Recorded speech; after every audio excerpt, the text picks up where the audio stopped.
सोनम रघुवंशी और उसके पति राजा रघुवंशी की कहानी के बाद से मेघालय के बारे में, चूँकि ये केस मेघालय में हुआ था, शिलांग में हुआ था, मेघालय की जो राजधानी है, तो तरह-तरह की मेघालय के विषय में खबरें फैलाई जा रही थी। मेघालय में जो पतियों को मार दिया जाता है, उनके बाद जो उनकी बीवियाँ हैं, उनको किडनैप कर लिया जाता है। तरह-तरह की कहानी की इल्लीगल माइग्रेशन की वजह से वहाँ पे 3 पत्नियों को उठा के लेके चले जाते हैं। मेघालय इतना बदना बेकार जगह है और उसके बाद ये तक हुआ कि जो टूरिस्ट लोग हैं, जो वहाँ जाना चाहते थे, जाने वाले लोग थे, उन्हें अपने जो मतलब कि टिकट थे, वो उस टिकट को कैंसल किया। आपने जो होम स्टे थे, जहाँ रुकना था, उन सबको कैंसल करने लगे। तरह-तरह की भ्रांतियाँ मेघालय के विषय में फैलाई जाने लगी।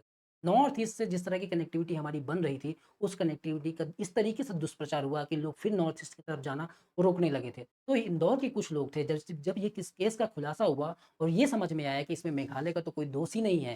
ये दोष तो इंदौर के जो लोग थे, जो सोनम थी और जो उसका मतलब कि प्रेमी राज कुशवाहा था या उसके साथ के जो लोग थे, उनका दोष था। इसमें मेघालय जो एक स्टेट है, उसका कहाँ से दोष आ गया?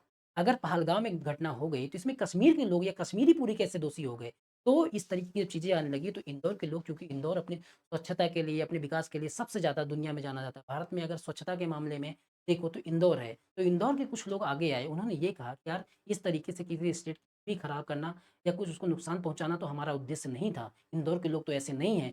तो कुछ लोग आगे आए, उन्होंने इस छवि को बदलने का और इंदौर वो मेघालय से माफ़ी माँगी और उन्होंने कहा कि जिस तरीके से मेघालय को नुकसान हुआ है, हम ज़िम्मेदारी लेते हैं और हम फिर से वहाँ पे मेघालय में जाएँगे और मेघालय की जिस तरीके की छवि बेकार हुई है, वो फिर से सुधारने का काम करेंगे।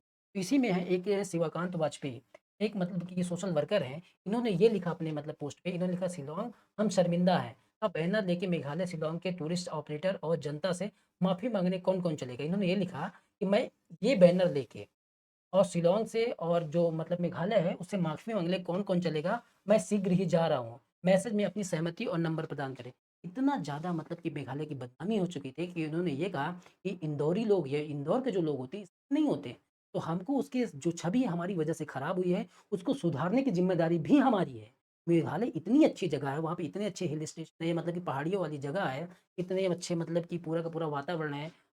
हनीमून के लिए या टूरिस्ट प्लेस है, वहाँ तो जाना चाहिए। एक इंसिडेंट की वजह से जिसमें मेघालय का कोई दोष नहीं है, उसकी वजह से पूरे मेघालय को खारिज कर दें या उसके वहाँ का जो पर्यटन है उसको खारिज कर दें, ये कहीं से भी अच्छी बात नहीं है। तो उन्होंने यही कहा कि मैं एक पोस्टर लेके जाऊँगा, शिलांग हम शर्मिंदा है, इस नाम से एक पोस्टर बनाऊँगा और मैं सोशल मीडिया पे डाल रहा और शीघ्र ही मैं मतलब कि मेघालय जाऊँगा। कौन-कौन लोग जो इसमें जुड़ना चाहते हैं, कौन जानना चाहते हैं, क्योंकि मेघालय कहीं मतलब विदेशी नहीं है, हमारे देश का ही हिस्सा है, उसकी भी रिस्पेक्ट करना। जिस तरीके से उसकी बदनामी हुई है, तरह-तरह के वहाँ के लोगों के विषय में कहा जा रहा है कि वो लोग इतने मतलब इस तरीके के लोग हैं कि लोगों को मार दे रहे हैं। तो वहाँ का टूरिस्ट या टूरिज़्म इतना प्रभावित हो रहा था, उसको लेके इन्होंने माफ़ी माँगी और ये कहा कि हम जल्दी ही मेघालय जाएँगे। कौन-कौन मेरे साथ जाना चाह रहा है, अपना नंबर शेयर करो, साथ में मिल के जाएँगे और जो मेघालय की जो अस्मिता थी, जो उसकी गरिमा थी, उसको फिर से लौटाने का काम करें।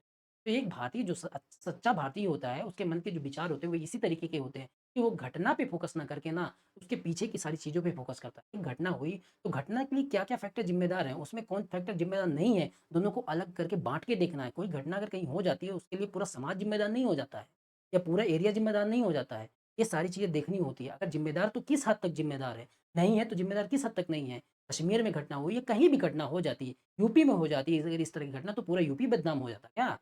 बदनाम करने की अगर कोई कोशिश भी करता तो उसको सुधारने की ज़िम्मेदारी भी तो उसकी होती। यही सच्ची भारतीयता है। साथ ही वहाँ के जो एक मंत्री हैं, गृह मंत्री हैं मेघालय के, उन्होंने भी ये भी कहा कि अगर जैसे जिस तरीके से सोनम के माँ-बाप ने या लड़के के माँ-बाप ने जिस तरह से मेघालय को बदनाम किया है, उसकी वजह से मेघालय की छवि भी बहुत ज़्यादा खराब हुई है। तो इन लोगों को माफ़ी माँगनी चाहिए और साथ ही ये करना चाहिए कि लोगों से अपील करनी चाहिए कि गलती हमारी थी, मेघालय का कोई दोष नहीं था। तो आप लोग जो टूरिस्ट लोग हैं, जो मेघालय जाने वाले लोग हैं, वो मेघालय के साथ भेदभाव ना करें।